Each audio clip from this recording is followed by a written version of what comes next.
Bien, entonces, como les decía, hoy vamos a ver el estudio de la semiología del sistema linfático y del vaso.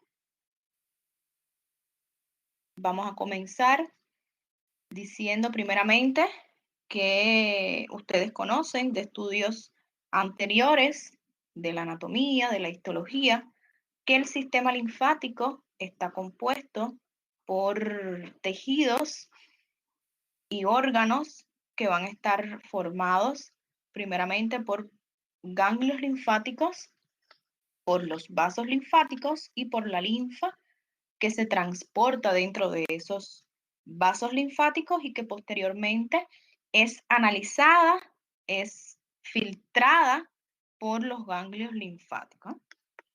Bien, este sistema linfático va a también examinarse en un sentido cefalocaudal como principio del examen físico del paciente.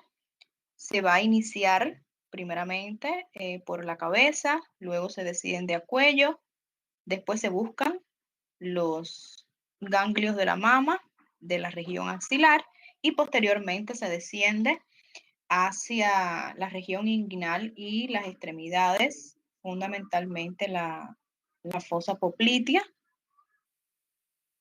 Y ya por último, entonces se concluye con la exploración del vaso. Hay algunas regiones, como por ejemplo en la región torácica y abdominal, que no podemos evaluar, no podemos examinar ganglios linfáticos porque son ganglios con una localización profunda. Bien, dentro de la clasificación de estos ganglios linfáticos por la localización,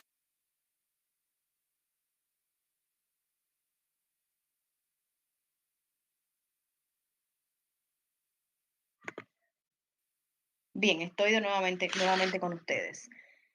Según la localización de estos ganglios linfáticos, se clasifican en ganglios superficiales y profundos. Esto explica lo que les dije anteriormente de la búsqueda y exploración de los ganglios superficiales, que por supuesto son más accesibles a la exploración cuanto que los ganglios profundos. Bien, ¿cuáles serían los ganglios superficiales que vamos a explorar fácilmente, que por supuesto son más accesibles? Ya los dije anteriormente, pero voy a volverlos a repetir.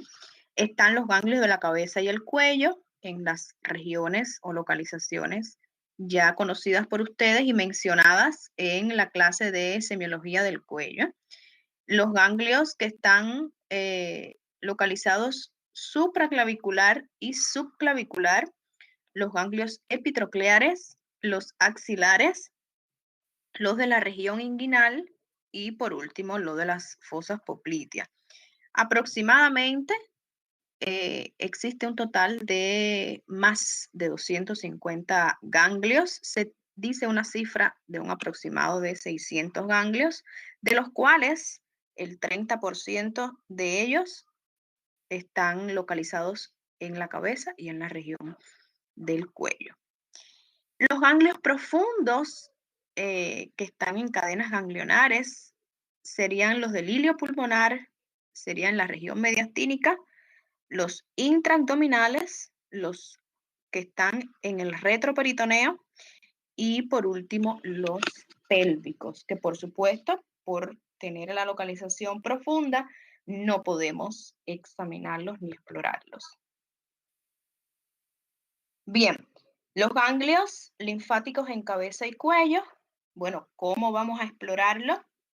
Ustedes saben que utilizando dentro de la semiotecnia, a través de la inspección, inspeccionamos el área donde ellos se van a localizar y posteriormente procedemos a la palpación.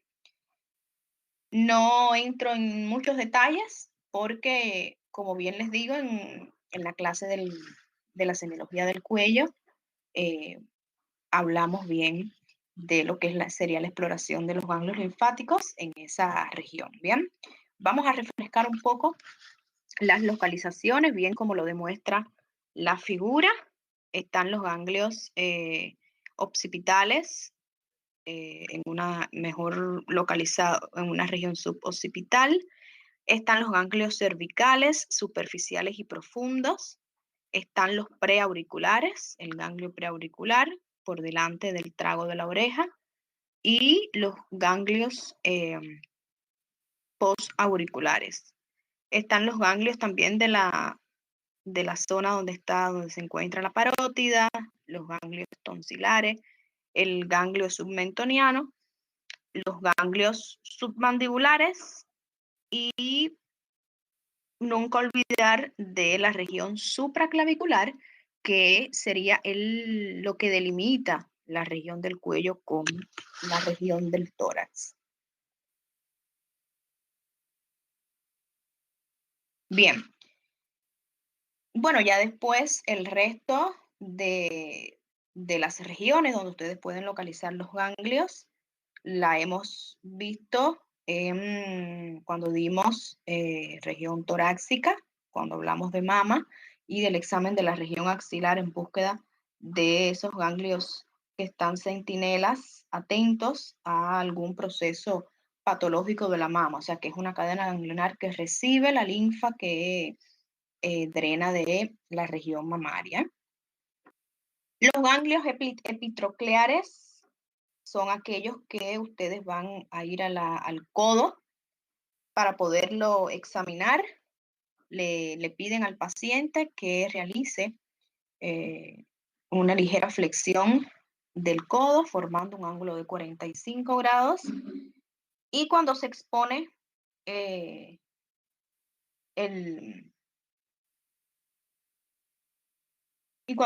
la región del codo, bueno, pues sobre la misma, entonces ustedes palpan y van en búsqueda de algún aumento de volumen o aumento de tamaño que pueda existir en la zona. Y así sucesivamente, los ganglios que quedan de las regiones inferiores a través del método de la inspección y de la palpación van hacia la región inguinal y después posteriormente hacia la fosa poplitea. Bien, para la fosa poplitea, ahí ustedes deben de tener en cuenta que para examinar la misma, el paciente tiene que estar en decúbito prono, O sea, le dicen al paciente que se coloque boca abajo y que realice una flexión de las piernas. Tiene que realizar una flexión de las piernas para que le pueda ser más fácil a la hora de la palpación de la fosa poplitea. Bien, entonces, como nos habíamos quedado en lo que era la semiotecnia que teníamos que aplicar en este sistema, ya hablamos de las habilidades que usamos en los ganglios, y las habilidades que usamos para el vaso no son distintas.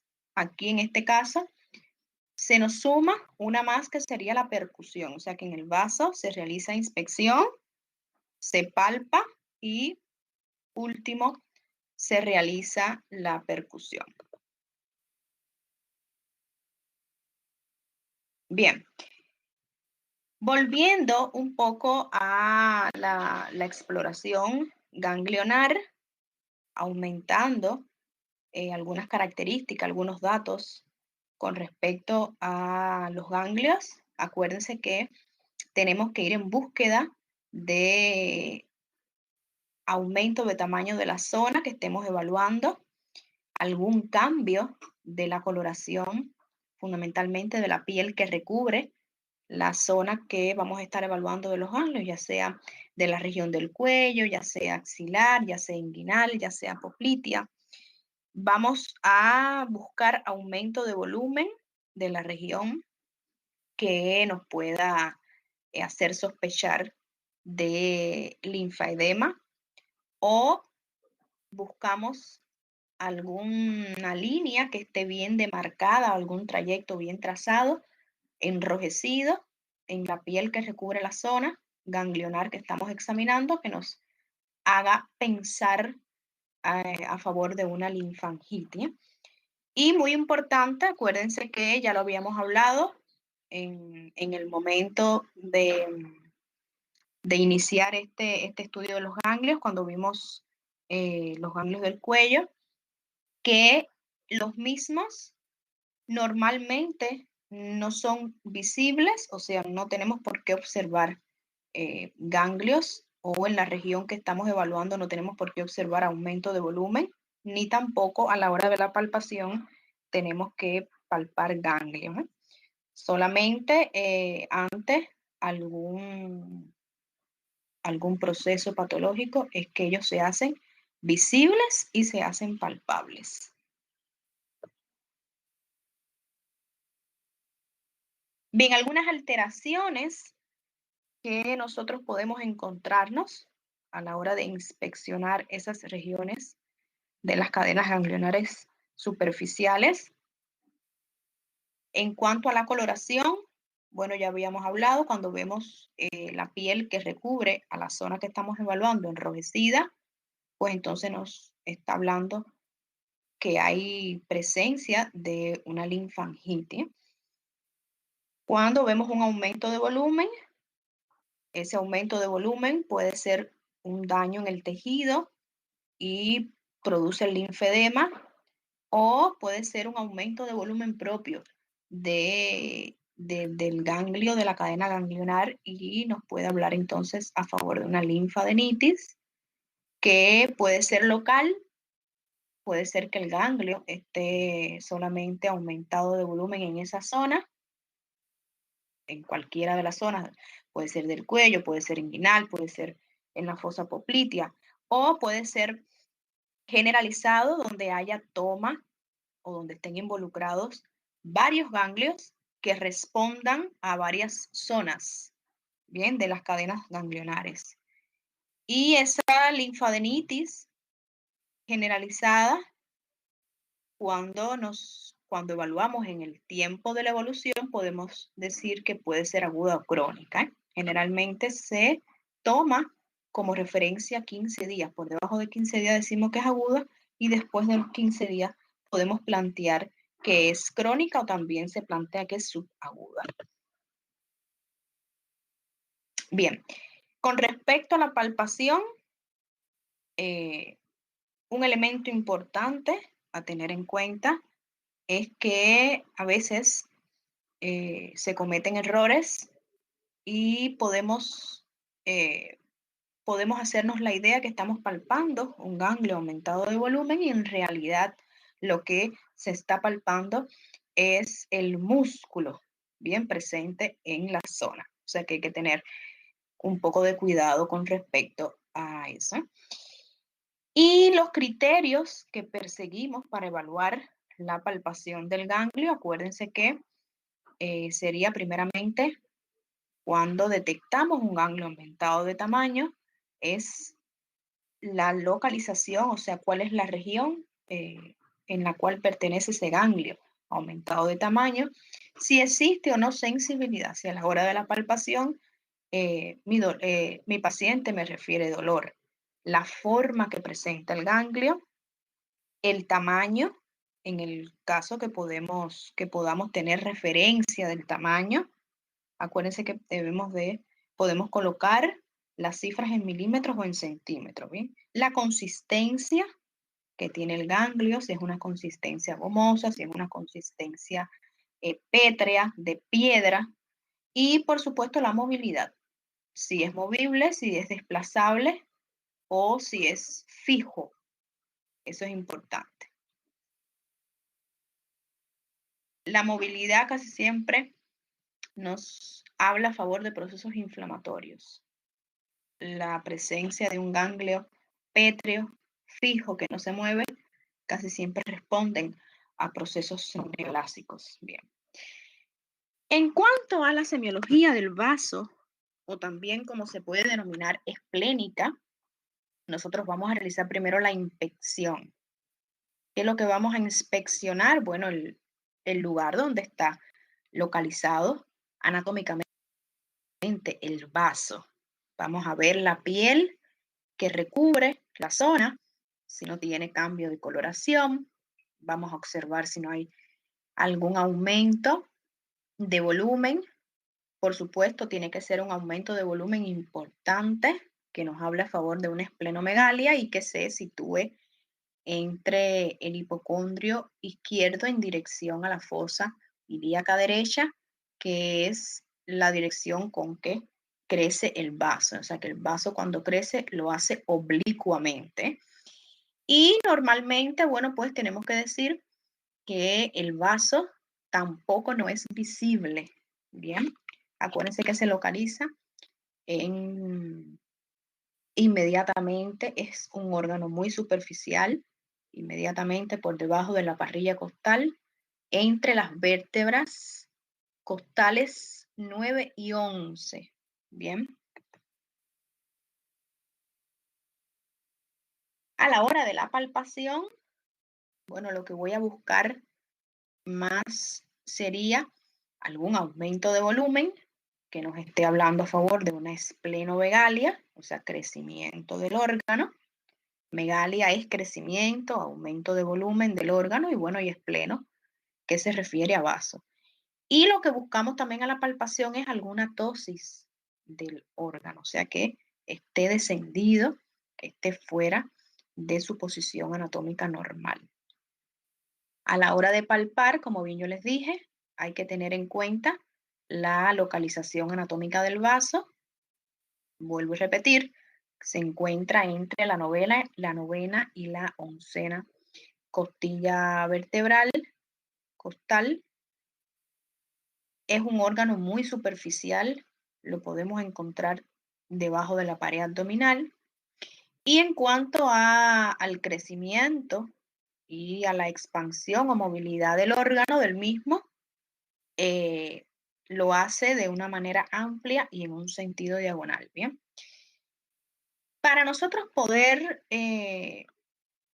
palpar el vaso, se dice que tiene que tener 3 veces su tamaño normal. O sea que tenemos que multiplicar por 3 el tamaño normal del vaso para nosotros, para que se pueda hacer palpable. Bien. ¿Cuáles serían aquellas maniobras? ¿Cuáles serían las posiciones adecuadas que tiene que tener el paciente para nosotros poder proceder a realizar la palpación? Bien, en primer lugar está la posición de cúbito dorsal, que se realiza primero, y es muy importante esto porque si nosotros invertimos, realizamos cualquiera de las demás posiciones, pues entonces nos puede o vamos a incurrir en errores frecuentes que al final se los voy a puntualizar cuáles son algunos de los errores más frecuentes que podemos incurrir a la hora de la palpación del vaso. Bien, en segunda posición tenemos la del decúbito diagonal, conocida como Schuster.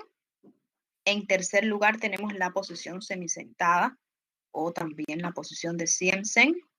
Y en cuarto lugar hay una posición que se conoce como la posición de Janio, descrita por el autor del libro, Janio de Propedéutica Médica, que es conocida como la de Trendelenburg invertida. En cuanto a las maniobras para poder explorar el vaso, bueno, pues tenemos la que se conoce como la maniobra del enganche, que es la que está representada en la figura. Esta maniobra, el paciente, como ustedes pueden observar, está en decúbito supino, también se le puede decir decúbito dorsal, como mismo tiene el nombre de la posición. El explorador está parado, en este caso, esta vez está a la izquierda del paciente y con ambas manos exploradoras va a abarcar la parrilla, o sea, el borde de la parrilla costal con los dedos en forma de gancho. Le va a pedir al paciente que haga una breve inspiración porque al final la inspiración es que podemos palpar el vaso en caso de que esté aumentado de tamaño. Vamos ahora a ir particularizando cada una de las posiciones. Bien, esta que ustedes están observando es la palpación que se realiza en decúbito dorsal. O sea, el paciente va a estar en decúbito dorsal con los brazos a los lados del cuerpo, las piernas bien extendidas. El explorador, en este caso, está hacia la derecha del paciente. Puede estar de pie, puede estar sentado, ya eso queda a gusto del explorador. Y con su mano izquierda va a deprimir la pared abdominal, por supuesto, en la parte donde se localiza el vaso anatómicamente, lo hace haciendo una ligera depresión de afuera hacia adentro, mientras que con su mano derecha, entonces va realizando la palpación en un sentido de abajo hacia arriba, del ombligo hacia el hipocondrio izquierdo, que es donde se encuentra el vaso. La palpación en decúbito diagonal, bueno, pues tenemos al paciente con una posición intermedia entre el decúbito dorsal y entre un decúbito lateral derecho. Él está intermedio.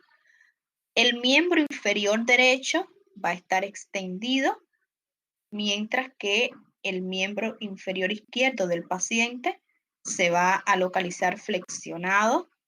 Debe quedar por delante del tórax, descansando sobre la cama. El hombro no puede estar levantado, porque si el hombro se levanta, entonces se distiende la musculatura de la zona de la parrilla costal donde está localizado el vaso.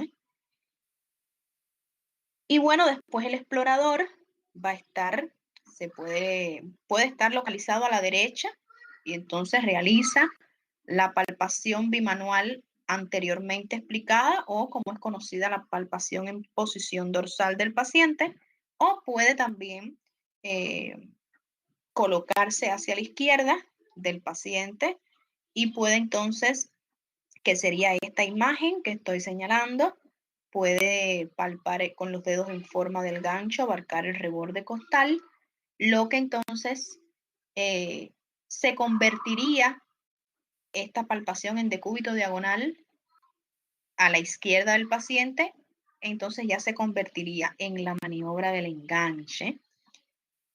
Bien, está también la palpación en posición semisentada.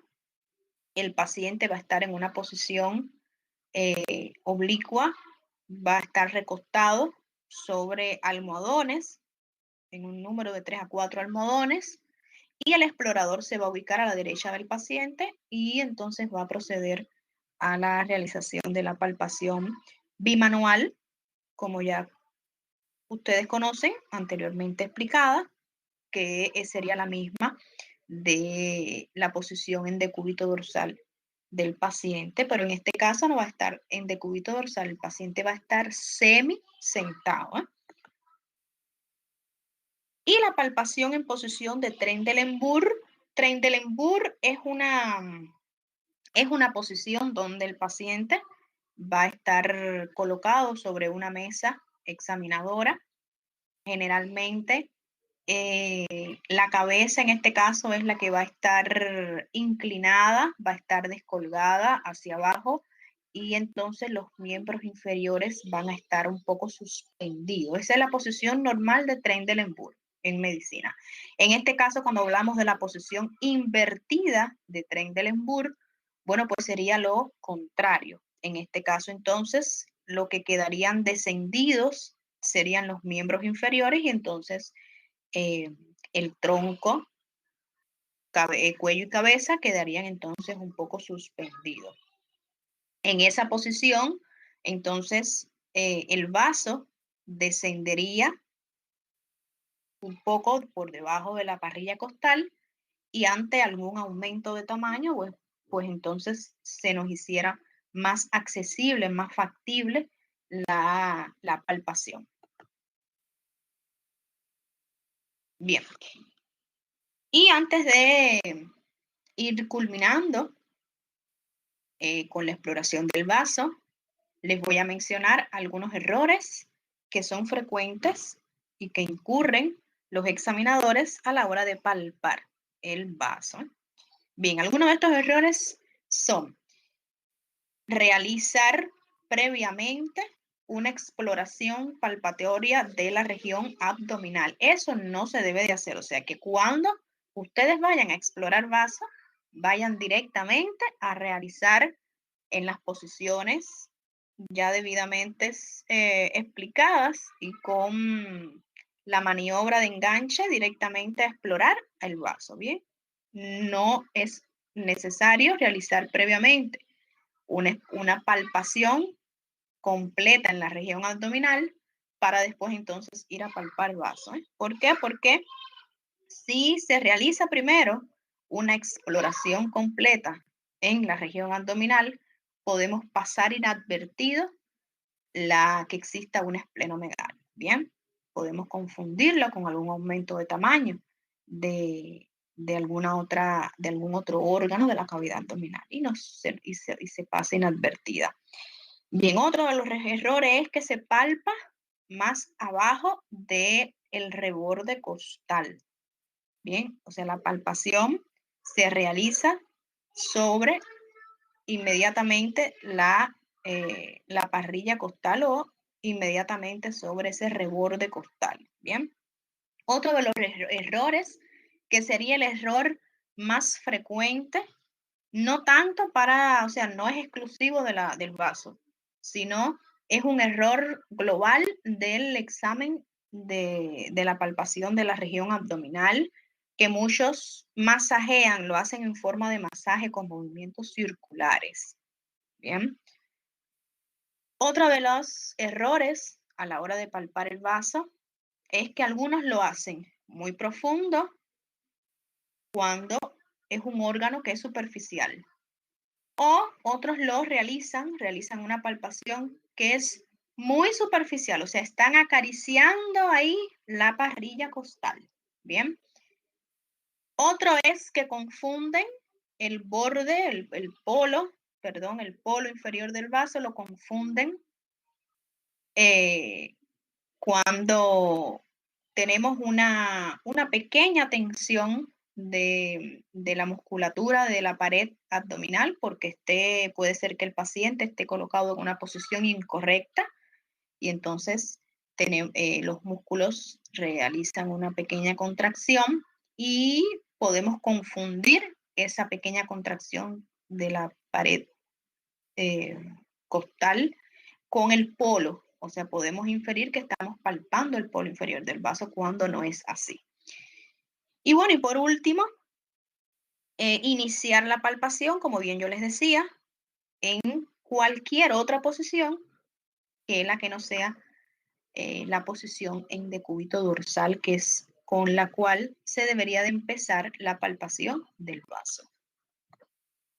Bien, ya después de haber inspeccionado la región del vaso, de haber procedido a la palpación con las posiciones correctamente y con la maniobra del enganche, bueno, vamos a proceder a realizar la percusión del vaso. La percusión del vaso es una técnica importante que tiene valor para poner de manifiesto aumentos discretos del vaso. Bien, o en otras palabras, esplenomegalias discretas. O sea, esplenomegalias que nosotros no podemos detectar cuando realizamos la palpación, pero sí la podemos detectar con la percusión. Bien, ¿cómo se realiza la percusión? Aquí tenemos una pequeña imagen haciendo la demostración de la percusión esplénica. El paciente tiene que estar en posición de decúbito lateral derecho, o sea, tiene que estar mirando hacia su lado derecho. El explorador está localizado a la derecha del paciente. Localizamos la posición anatómica del vaso. Vamos a localizar inmediatamente las líneas axilares media y posterior Después vamos descendiendo mientras vamos, o sea, estamos percutiendo, como con la técnica que ya ustedes conocen, dígito digital. Estamos percutiendo, vamos descendiendo a través de las demarcaciones que hicimos previamente con las líneas axilares media y posterior. Vamos percutiendo paralelo a las costillas hasta entonces encontrar que aparezca un timpanismo que nos delimita entonces el polo anteroinferior del vaso. Cuando tenemos este timpanismo, que ya localizamos el polo anteroinferior del vaso, o sea, estamos ya cayendo prácticamente, estamos descendiendo lo que es parrilla costal, entonces sumamos la medida que nos dio la matidez, que normalmente nos tiene que dar la percusión esplénica, una matidez aproximadamente de los 2/3 anteroinferiores del vaso, y esa matidez de los 2/3 anteroinferiores del vaso no debe de sobrepasar de 7 centímetros. Si sobrepasa de 7 centímetros, entonces ya hay una franca esplenomegalia. Bien, o sea, ustedes van a percutir el área donde se localiza el vaso. Primeramente tienen que demarcar localizar la línea axilar media y la línea axilar posterior, y ustedes van descendiendo paralelo a las parrillas costales, o sea, van percutiendo entre los espacios intercostales, no sobre las costillas, y ustedes van a ir determinando la matidez de los 2/3 hasta los 2/3 anteroinferiores, ¿bien? Y esta matidez no debe de sobrepasar los 7 centímetros. Sobrepasando los 7 centímetros, entonces pueden hablar de una esplenomegalia franca. Bueno, entonces ya con realizada la percusión, pues entonces finalizamos con la semiología, la semiotecnia de este sistema linfático y fundamentalmente que estábamos hablando del vaso. Bien, ¿alguna pregunta, alguna duda?